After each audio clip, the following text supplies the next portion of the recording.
मेरे प्रिय भाई और बहनों, कुछ दिन पहले एक दंपति 7-8 साल की एक बेटी के साथ मेरे पास प्रार्थना के लिए आए थे। काफ़ी दूर से आए थे। वे मात्र एक दिन के लिए प्रार्थना के लिए आए थे। उन्होंने कहा कि एक बेटी के बाद हमें बच्चा नहीं मिल रहा है, आप हमारे लिए प्रार्थना कीजिए। मैंने पति से पूछा कि आप क्या करते हैं। उन्होंने कहा कि मैं टीचर हूँ, एक जगह पे काम कर रहा हूँ सरकारी स्कूल में। और पत्नी से पूछा कि आप क्या करती हैं। उसने भी कहा कि मैं भी टीचर हूँ, दूसरी जगह पे काम करती हूँ। पति पत्नी अलग अलग रहते हैं। तो मैंने अंत में पूछा कि ये बच्ची किसके साथ है, और उन्होंने कहा कि बच्ची हॉस्टल में रहती है। तो मैंने मजाक में उनसे पूछा कि क्या आप और एक बच्चे को चाहते हैं ताकि आप उसको भी हॉस्टल में डाल दें। परिवारों के बारे में, पारिवारिक जीवन के बारे में हमें कुछ निश्चित ज्ञान होना जरूरी है। पति पत्नी अलग रहे हैं, बच्ची भी अलग रही हैं, कहां परिवार बनेगा, कहां प्रभु की आशीष मिलेगी। आगे प्रभु ने पत्नी से पूछा कि आप कितनी देर प्रार्थना करती हैं रोज। कहा कि 15 मिनट प्रार्थना करती हूं। पति से पूछा आप कितनी प्रार्थना करती हैं। 15 मिनट करता हूं। मैंने उनसे पूछा 15 मिनट काम करेंगे तो आपको तनख्वाह मिलेगा। आप प्रभु से इतनी कृपाएं प्राप्त करना चाहते हैं, इतनी बड़ी कृपा चाहते हैं, एक संतान चाहते हैं, और आप 15 मिनट से संतुष्ट हो जाएंगे। और इतना ही नहीं, आप अपने बच्चों को क्या संस्कार देने जा रहे हैं।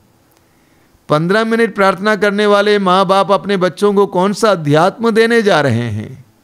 आप मात्र रोटी, कपड़ा और शिक्षा देंगे और उससे ज़्यादा कुछ नहीं देंगे। तो हमारे जीवन में ऐसी कई परिस्थितियां आ जाती हैं और मैं देखता हूं कि प्रार्थना बहुत तुच्छ हो जाती है। मैंने बार बार आपसे कहा है, the greater the problem the more the prayer needed. जितनी बड़ी समस्या उतनी ज़्यादा प्रार्थना की आवश्यकता है। ये बार बार मैं आपसे कहता हूं। जब जीवन में समस्याएं आ जाती हैं, हम लोग व्यग्र हो जाते हैं, हम लोग विह्वल हो जाते हैं, परेशान हो जाते हैं, चिंतित हो जाते हैं, हम लोग डरने लगते हैं।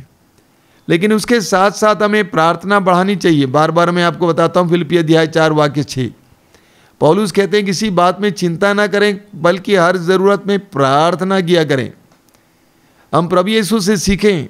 वचन में लिखा हुआ है लूकास अध्याय 22 उसके वाक्य 44 में कि प्राण पीड़ा सहने के कारण प्रभु और एकाग्र होकर प्रार्थना करने लगे। प्रभु यीशु की नज़रों के सामने जब वे गेत्सेमनी बाग में प्रार्थना में बैठे थे, उनकी मृत्यु दिखाई दे रही थी। उनके साथ होने वाली सारी घटनाएं दिखाई दे रही थी। उनको देखकर वे घबरा रहे थे, डरे हुए थे, रो रहे थे, पिता को पुकार रहे थे। वचन में लिखा हुआ है और भी एकाग्र होकर प्रार्थना किए, इतना एकाग्र होकर कि उनका पसीना खून में बह गया, या उनके पसीने के साथ खून बहने लगा। तो जितनी ज़्यादा बड़ी समस्या उतनी ज़्यादा प्रार्थना की आवश्यकता है। हम पढ़ते हैं स्तोत्र ग्रंथ के अध्याय 77 उसके वाक्य 3 में लिखा हुआ है, अपने संकट के दिन मैं प्रभु को खोजता हूँ, दिन रात बिना थके उसके आगे हाथ पसारता हूँ। अपने संकट के समय मैं प्रभु को खोजता हूँ और दिन रात बिना थके उसके आगे हाथ पसारता हूँ। संकट के समय बिना थके अपने हाथ को पसारना आवश्यक है, प्रार्थना को बढ़ाना आवश्यक है। हमें एस्तर के ग्रंथ में पढ़ने को मिलता है। एस्तर के ग्रंथ में बहुत सुंदर उदाहरण है। एस्तर तो हमारे लिए बहुत सुंदर उदाहरण है। बाबुल में इस्राएलियों को, यहूदियों को सताया जा रहा था, और वहाँ पर एस्तर रानी थी, वो भी यहूदी थी। जब उसको पता चला कि अपने प्रजाति के लोगों को, अपने जात के लोगों को, अपने धर्म के लोगों को मार डालने के लिए, उनका विनाश करने के लिए योजना बनाई जा रही है, वचन में क्या लिखा हुआ है, उसने राजसी वस्त्र उतार कर शोक के वस्त्र धारण किए, बहुमूल्य विलेपन के बदले अपने सर पर राख डाली और कठोर उपवास द्वारा अपना शरीर तपाया। अपने लोगों के लिए प्रार्थना करने के लिए, अपने लोगों को बचाने के लिए कदम उठाने से पहले एस्तर ने 3 दिन लगातार कठोर उपवास किया और अपने आप को तपाया। अपनी आंखों के सामने अपनी जनता का विनाश देख रही थी, और वो कठोर उपवास करती है और अपने आप को तपाती है, प्रार्थना करती है 3 दिन लगातार। उसी तरह आप पढ़ेंगे यूदित के ग्रंथ में, वचन में लिखा हुआ है, यूदित अपने सर पर राख डाले, अपने वस्त्र उतार कर मात्र टाट ओढ़े मुंह के बल गिर पड़ी। प्रार्थना में वह मुंह के बल गिर पड़ी। तो जितनी बड़ी समस्या उतनी ज्यादा प्रार्थना की आवश्यकता है। हमें राजाओं के दूसरे ग्रंथ के अध्याय 19 में राजा हेजकिय्याह के बारे में पढ़ने को मिलता है। राजा हेजकिय्याह यूदा के राजा थे और प्रभु की दृष्टि में अच्छे राजा थे। ईश्वर की आज्ञाओं का पालन करते थे, ईश्वर पर भरोसा रखते थे। असीरिया के राजा ने समारिया को पर आक्रमण किया और समारिया को अपने वश में किया। जब हेजकिय्याह को इसको पता चला तो उन्होंने क्या किया, वचन में लिखा हुआ है, यह सुनकर राजा हेजकिय्याह ने अपने वस्त्र फाड़ डाले और टाट ओढ़कर प्रभु के मंदिर गया। जब राजा हेजकिय्याह को पता चला कि अपने पड़ोसी राज्य यहूदी राज्य समारिया पर असीरिया के राजा ने आक्रमण किया और उसको अपने वश में किया, तो राजा हेजकिय्याह घबरा जाता है और अपना वस्त्र फाड़कर मंदिर की ओर दौड़ पड़ता है। इस बीच असीरिया के राजा ने यूदा के राजा हेजकिय्याह को खबर भेजा। वो यूदा को भी अपने वश में करना चाहता था। खबर भेजा, क्या खबर भेजा? पत्र लिखा, यूदा के राजा हेजकिय्याह से यह कहोगे, तुम अपने ईश्वर का भरोसा करते रहो, जो तुम्हें यह आश्वासन देता है कि यरूशलेम अश्शूर के राजा के हाथ में नहीं पड़ेगा। इस प्रकार का धोखा मत खाओ। तुमने सुना है कि अश्शूर के राजाओं ने सब देशों का सर्वनाश किया है, तो तुम कैसे बच सकते हो? क्या उन राष्ट्रों के देवताओं ने उनकी रक्षा की जिनका विनाश मेरे पूर्वजों ने किया है? लेकिन जब पत्र को पढ़ने के बाद हेजकिय्याह ने क्या किया? वचन में लिखा हुआ है, हेजकिय्याह ने दूतों के हाथों से पत्र लेकर पढ़ा। इसके बाद उसने मंदिर जाकर उसे प्रभु के सामने खोल कर रख दिया। यूदा राज्य पर, राष्ट्र पर आक्रमण होने जा रहा है। ऐसे राजा, अश्शूर का राजा संदेश भेजता है। तो हेजकिय्याह क्या कहता है, क्या करता है? पत्र को लेता है, पढ़ता है, उसके बाद उस पत्र को लेकर मंदिर में जाता है, प्रभु की वेदी के सामने रखता है और प्रभु के सामने दुआ प्रार्थना करता है। नतीजा क्या होता है? वचन में लिखा हुआ है, उसी अध्याय 19 के वाक्य 35 में लिखा हुआ, क्या लिखा हुआ है? उसी रात प्रभु के दूत ने आकर अश्शूर के राजा के शिविर में 1,85,000 लोगों को मारा और भी वहां से भाग गए। देखिए, राजा हेजकिय्याह ने ईश्वर पर भरोसा रखा। अपने जीवन के संकट के समय, अपने देश के संकट के समय ईश्वर पर भरोसा रखा और ईश्वर से प्रार्थना की। वो मंदिर की ओर दौड़ा, वेदी के सामने उस पत्र को, उस धमकी भरी पत्र को रखा और प्रार्थना में समय बिताया। और प्रभु ने असीरिया के राजा और उसकी सेना को वहां से भगा दिया, बहुतों का नष्ट भी किया। मैं अक्सर लोगों से कहा करता हूं, बहुत प्रार्थना की जरूरत है। उनकी समस्याओं को सुनने के बाद कुछ लोगों से कहता हूं कि आपको बहुत प्रार्थना की जरूरत है। बहुत प्रार्थना मतलब बहुत प्रार्थना, यानी प्रार्थना में समय बिताना। मैं कई लोगों को जानता हूं जिनके जीवन में बड़ी बड़ी समस्याएं आईं और उन्होंने प्रार्थना में समय बिताया, प्रभु के साथ बैठा, प्रभु पर अपनी शरण रखा, प्रभु पर भरोसा रखा। समस्याएं टल गई, समस्याएं चली गईं। तो कुछ लोगों से मैं कहता हूं बहुत प्रार्थना की जरूरत है। हमें बाइबल में, सुसमाचारों में बहुत सुंदर सुंदर उदाहरण मिलता है।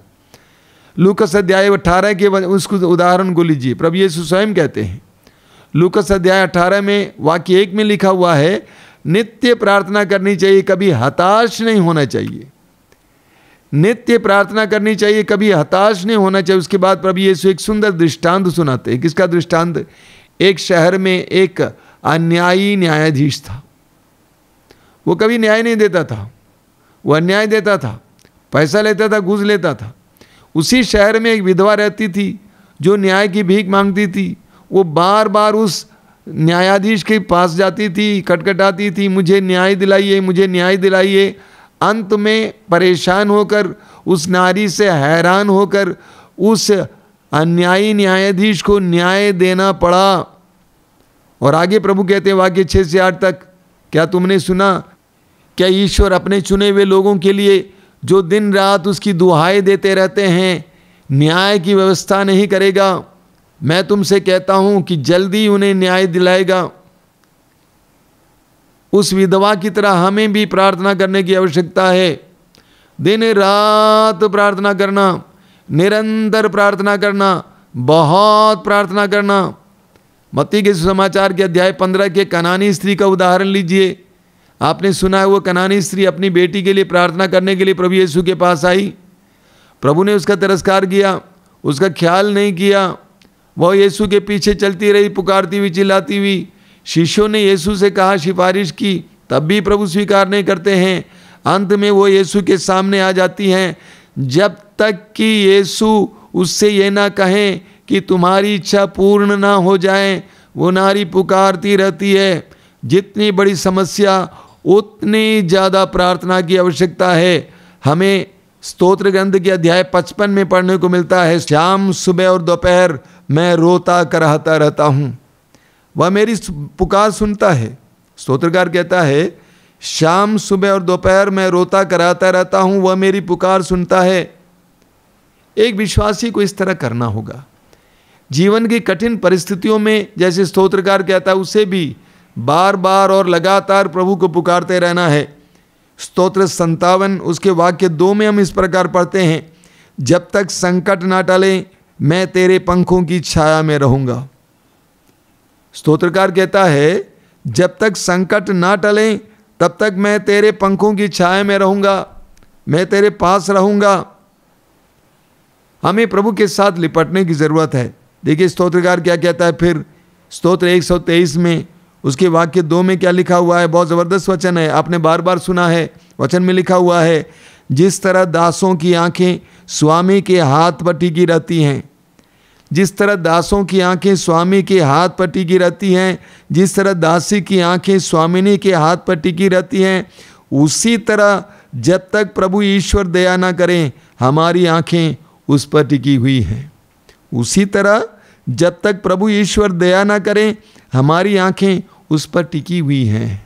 मेरे प्रिय विश्वासी भाई और बहनों, मसीही भाई और बहनों, हमारे जीवन में भी इस तरह के भरोसे की ज़रूरत है। परिस्थितियां बदलेंगी, लोग बदलेंगे, सब कुछ बदल सकता है, लेकिन हमें प्रार्थना में अड़िग रहना है। उस विधवा की तरह, उस कनानी स्त्री की तरह, जैसा कि स्तोत्रकार कहता है, स्तोत्रकार की तरह हम प्रभु के साथ लिपटे रहें। हमें प्रार्थना में और मजबूत होने की आवश्यकता है। क्या कारण है? हमें शैतान की शक्तियों से लड़ना पड़ता है, आकाश के दुष्ट आत्माओं से लड़ना पड़ता है, जैसा कि एफेसियों के पत्र के अध्याय 6 वाक्य 12 में संत पौलुस कहते हैं। हमें दुष्ट आत्माओं से लड़ना पड़ता है, शैतान से लड़ना पड़ता है, जो हमारी परिस्थितियों को बिगाड़ने में तुला हुआ है। और उसके लिए एकमात्र शस्त्र है प्रार्थना। संत पौलुस कहते हैं एफेसियों के पत्र के अध्याय 6 उसके वाक्य 10 में, आप लोग प्रभु से और उसके अपार सामर्थ्य से बल ग्रहण करें। आप लोग प्रभु से और उसके अपार सामर्थ्य से बल ग्रहण करें। शैतान से लड़ने के लिए प्रभु से और उसके सामर्थ्य से बल ग्रहण करें। मार्कुस अध्याय 9 में प्रभु यीशु ने स्पष्ट शब्दों में अपने शिष्यों से कहा, इस प्रकार की दुष्ट आत्माओं को भगाने के लिए प्रार्थना और उपवास की आवश्यकता होती है। एकमात्र उपाय है। तो हमारे जीवन में ये परिस्थितियां बिगड़ी हुई हैं, हमें क्या करना चाहिए? हमें प्रार्थना बढ़ाने की ज़रूरत है। प्रार्थना को कम नहीं करना है, प्रार्थना को बढ़ाना है। मैंने उस दंपति से कहा कि आप आश्रम आइए, 2 सप्ताह प्रार्थना में बिताइए, 2 सप्ताह प्रार्थना में बिताइए, प्रार्थना करना सीखिए, प्रतिदिन प्रार्थना में समय बिताइए, आपके जीवन की परिस्थितियां बदल जाएंगी। मेरे प्रिय भाई और बहनों, जितनी बड़ी समस्या उतनी ज़्यादा प्रार्थना, प्रार्थना को बढ़ाइए। और हम कठिन परिस्थितियों से गुजर रहे हैं, कठिन परिस्थितियों से गुजर रहे हैं। आज की परिस्थिति बहुत ही दर्दनाक परिस्थिति है। ऐसी परिस्थिति में माता पिताओं, पुत्र पुत्रियों और सबकी जिम्मेदारी है कि प्रार्थना को बढ़ाएं। हम प्रार्थना को बढ़ाएं। आंखें बंद कीजिए। प्रभु यीशु धन्यवाद देते हैं सुंदर समय के लिए, तेरे पवित्र वचनों के लिए धन्यवाद देते हैं प्रभु। इस समय प्रार्थना करते हैं सभी विश्वासियों के लिए, मसीहियों के लिए, कि वे अपने प्रार्थनामय जीवन को और ज्यादा मजबूत बनाएं, आध्यात्मिक जीवन को और ज्यादा मजबूत बनाएं, परिवार में प्रार्थना को ज्यादा समय दें, व्यक्तिगत जीवन में प्रार्थना को ज्यादा समय दें। इन कठिन परिस्थितियों में तेरे सामने उपस्थित होने योग्य बनने के लिए प्रार्थना में सुयोग्य बने रहें प्रभु। तूने लूकस के सुसमाचार के अध्याय 21 में कहा है कि तुम इसलिए प्रार्थना में हमेशा निरत रहो, प्रार्थना में लीन रहो, हर समय प्रार्थना करते रहो, ताकि इन सारे संकटों का तुम सामना कर सको और अंत में मानव पुत्र के सामने खड़े हो सको। प्रभु यीशु में प्रार्थना बढ़ाने की कृपा दीजिए। हर एक परिवार के लिए विशेष प्रार्थना करता हूँ, हर एक परिवार में प्रार्थना बढ़ाने के लिए, व्यक्तिगत जीवन में प्रार्थना बढ़ाने के लिए एक एक व्यक्ति को शक्ति और सामर्थ्य प्रदान कीजिए। प्रार्थना को ग्रहण करिए यीशु, आमीन।